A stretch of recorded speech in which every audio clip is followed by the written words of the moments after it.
in not being able to reconcile our basic positions. I do hope some way will be found, but as of now, I still think it's an open game. Although some of our American friends have been saying that they have delivered, it's for India now to move ahead and clinch the deal. I think it's for both sides to find a way. And if we do that, it will be a good thing for India, because we will then be able to, of course, increase our nuclear capacity in a much faster way than we have done, and we'll be able to also contribute to the global issue of global warming, because I think if India and China continue to burn coal in large amounts, the planet's future is going to be really jeopardized. And I think there is a shared responsibility, not only of the industrialized world, but also of these two large countries, to see that the global environment is managed in a more benign manner than it has been hitherto.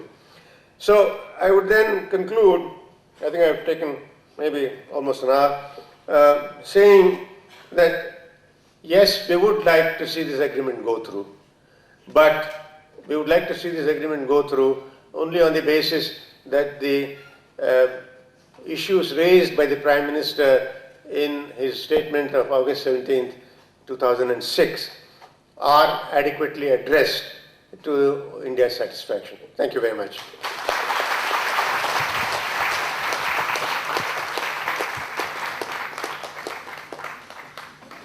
If any member of the audience wants to ask a question, we can have about 10 minutes for questions and answers. Please, Mr. Raghavan. A question for 10 minutes. Sure.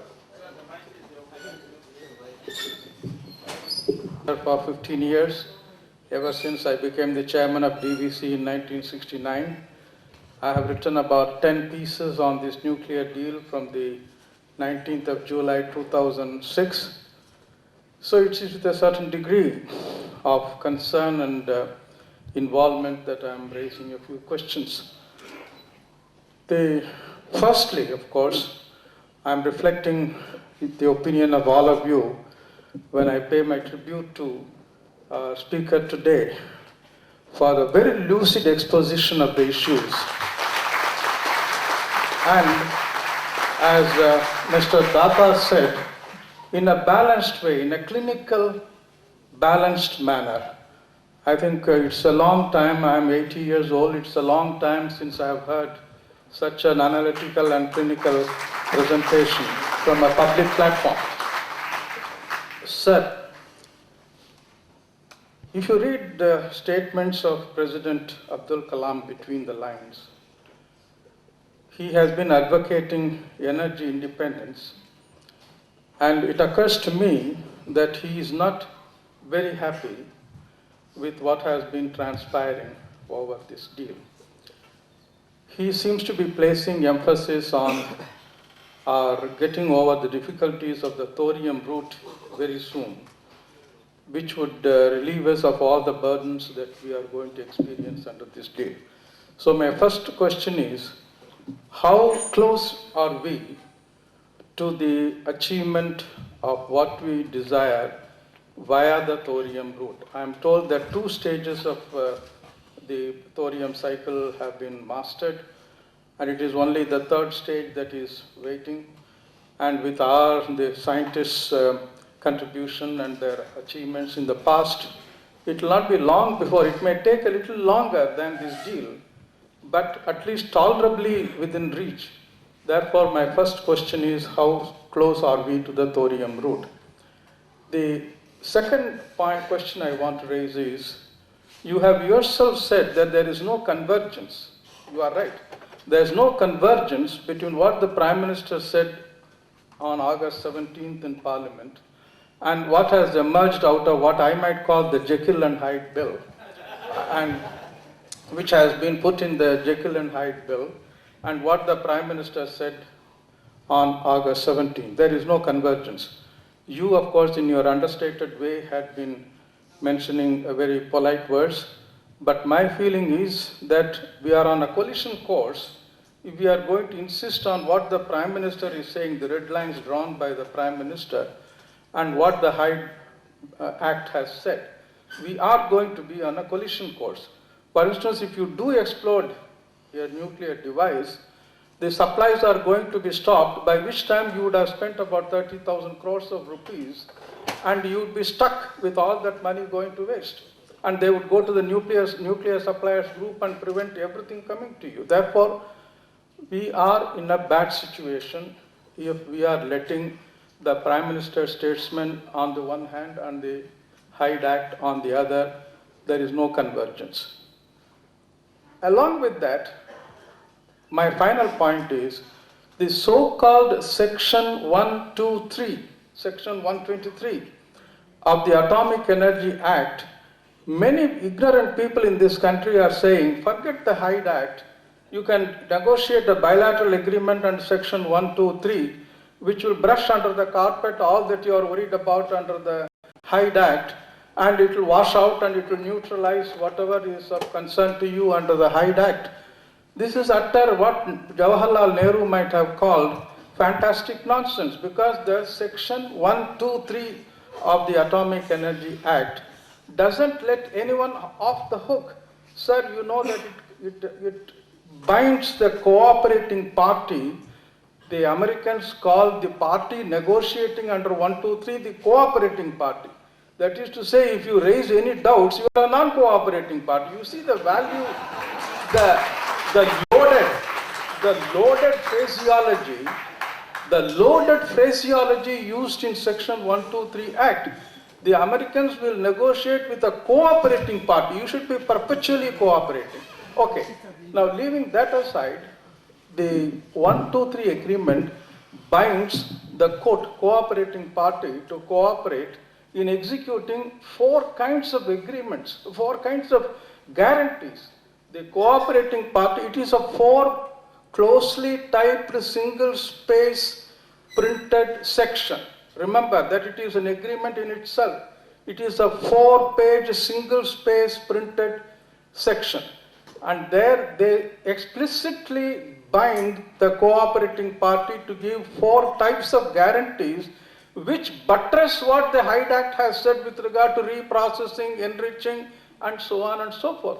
Therefore, Section 123 negotiation is going to be a problem when you combine it with the Hyde Act. My question, sir, is, if there is no convergence between August 17th statement and the Hyde Act, if there is going to be problems with regard to Section 123 agreement because it only, Hyde Act only buttresses what Section 123 agreement says, and you have to give four types of guarantees.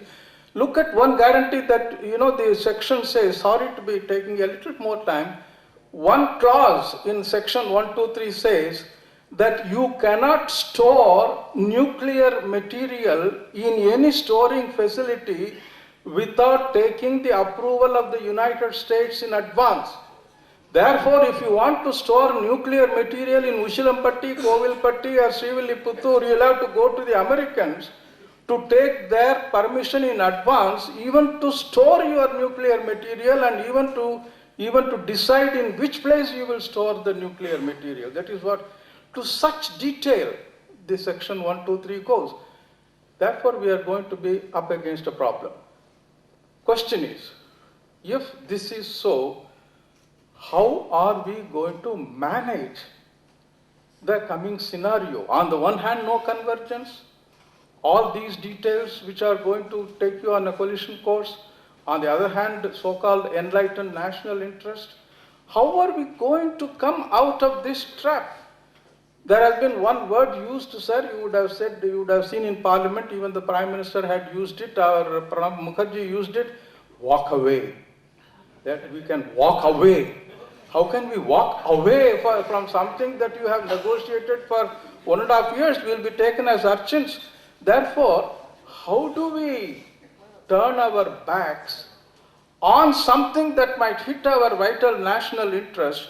What is the way we can escape this kind of a trap? How are we going to manage this situation, this crisis of wanting to escape from the trap and at the same time not looking like irresponsible people who just went on negotiating for 1.5 years and are stuck?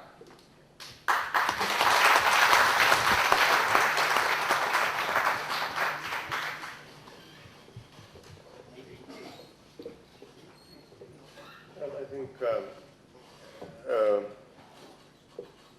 first issue on thorium, of course you referred to Dr. Kalam. The thing is that all of us want to move to the stage of using thorium as quickly as we can, but there is a certain time frame that is required. You know, thorium doesn't have in it a nuclear fuel. I mean, it is not by itself a nuclear fuel, but it is what's called as a fertile material. Once you put thorium in a reactor, then some part of it gets converted into uranium-233, which is a nuclear fuel. To do that, you require large numbers of reactors which have plenty of neutrons, and for that we require many fast reactors. Now we are moving ahead to build our first thorium utilizing reactor, what is called as the advanced heavy water reactor of 300 megawatts, work on which may start next year.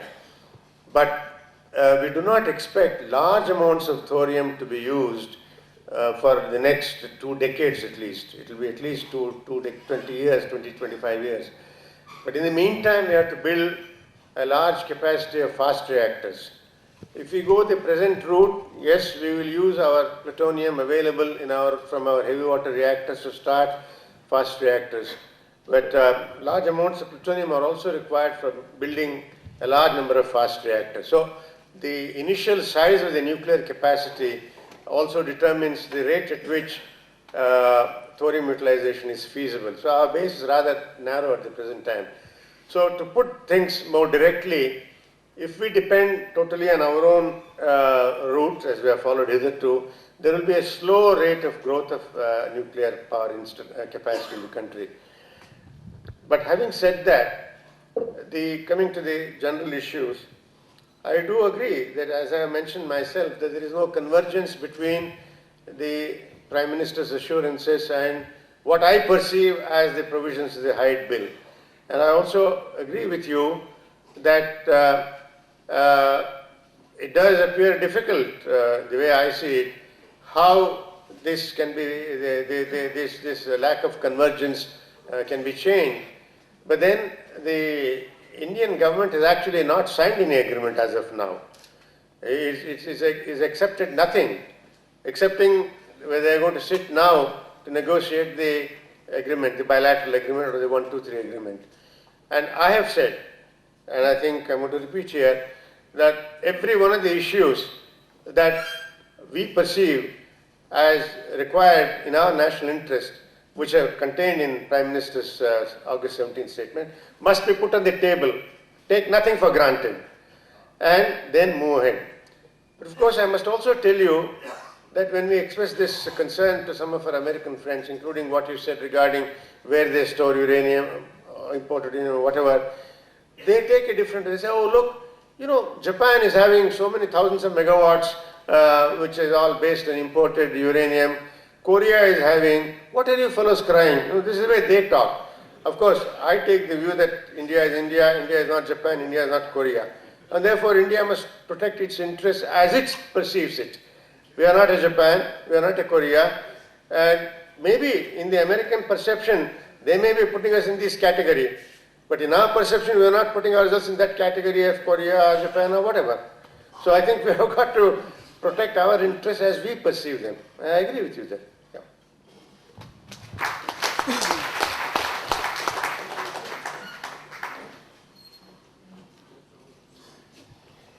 Any other questions?